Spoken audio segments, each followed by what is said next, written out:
A ustedes, hermanos, que están presentes en esta catedral, a los que nos siguen por los medios de comunicación, a todos un cordial saludo.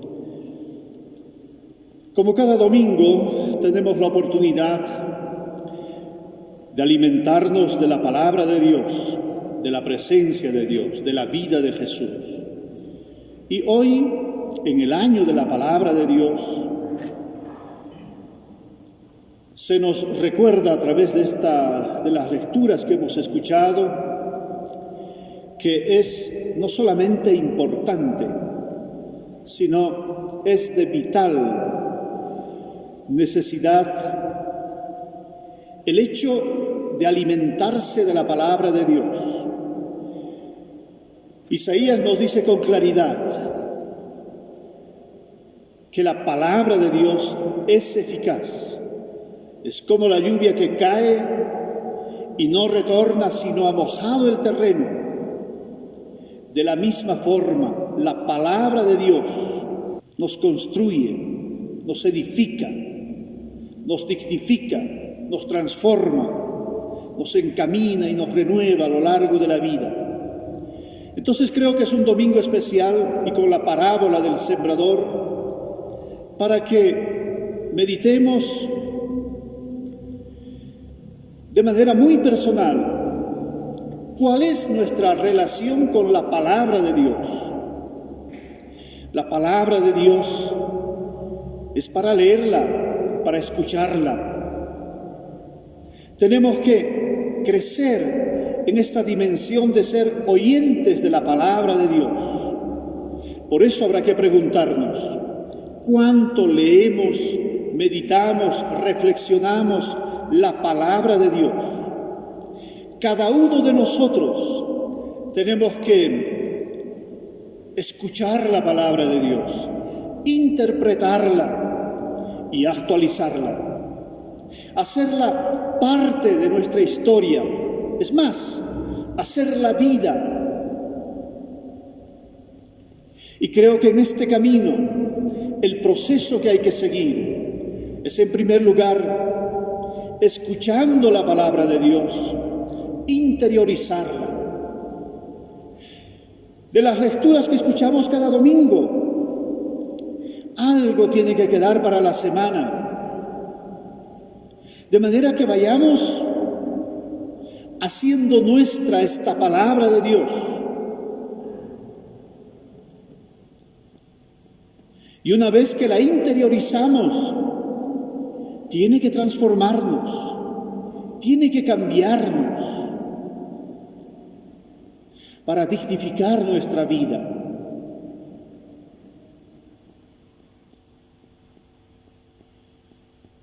Entonces, que nuestro desafío a lo largo de la vida, pero también para esta semana,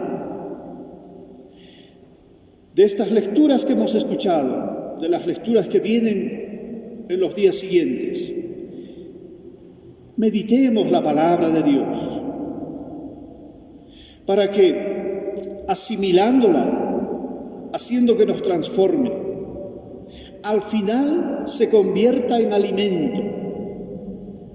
Nosotros, discípulos de Jesús, hijos de Dios, no podemos vivir sin meditar, sin alimentarnos de la palabra de Dios. No podemos caminar adelante sin esta capacidad performativa que tiene la palabra de Dios. Pidámosle al Señor que nos ayude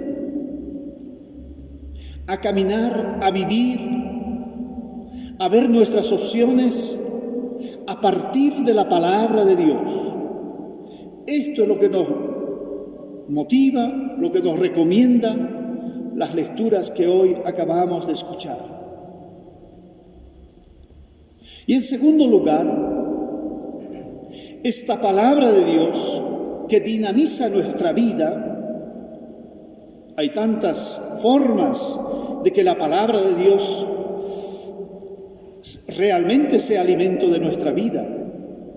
Ya desde tiempos la iglesia latinoamericana, la iglesia en Bolivia, nos invita a fomentar esta relación personal, directa con la palabra de Dios.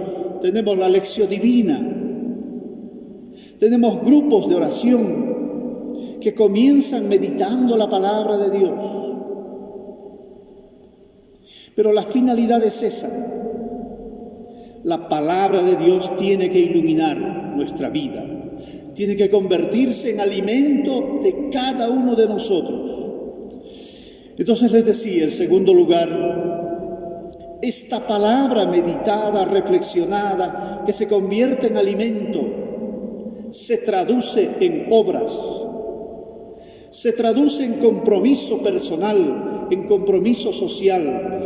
Y en esta época de la pandemia, esta pandemia que azota fuertemente al mundo, y de manera especial a Bolivia por las condiciones que tenemos, esta palabra tiene que mostrarse en cosas concretas, como hemos estado viendo en Bolivia. Cantidad de personas, de grupos, de instituciones se mueven en torno a gestos solidarios. ¿Cuántas campañas hemos escuchado, hemos visto, de familias, de personas que se mueven para que los enfermos y las personas necesitadas no estén solas, que estén acompañados? Entonces, hay que dar gracias a Dios, porque hay este gesto humanitario, hay este gesto que nos dignifica humanamente, pero hay que dar el otro paso, que tiene que ser un gesto cristiano, un gesto al estilo del Evangelio, al estilo de la vida de Jesús. Y ese gesto solidario, generoso, se hace cristiano cuando es totalmente desinteresado, cuando es un gesto solidario gratuito.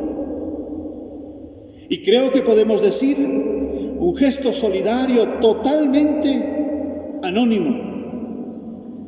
Esto vale, esto es cristiano. Todo lo que se hace con propaganda para mostrarse no sirve, porque queda en la vanidad, alimenta el orgullo personal e institucional. Entonces, en este tiempo de pandemia es una oportunidad para que podamos purificar, para que podamos profundizar este gesto que Jesús nos ha enseñado. Lo que hace tu mano derecha, que no lo sepa la izquierda. Lo importante es hacer con intención correcta, sin buscar beneficios. Entonces, todo lo que se hace en el tiempo de la pandemia, con intereses personales, con intereses políticos, con intereses de grupos, atenta contra la dignidad de nuestro pueblo boliviano. Queridos hermanos, que la palabra de Dios nos ayude a crecer humanamente, a crecer como hijos de Dios, como discípulos de Jesús, y vayamos adelante, siempre renovándonos en el espíritu del Evangelio. Que así sea.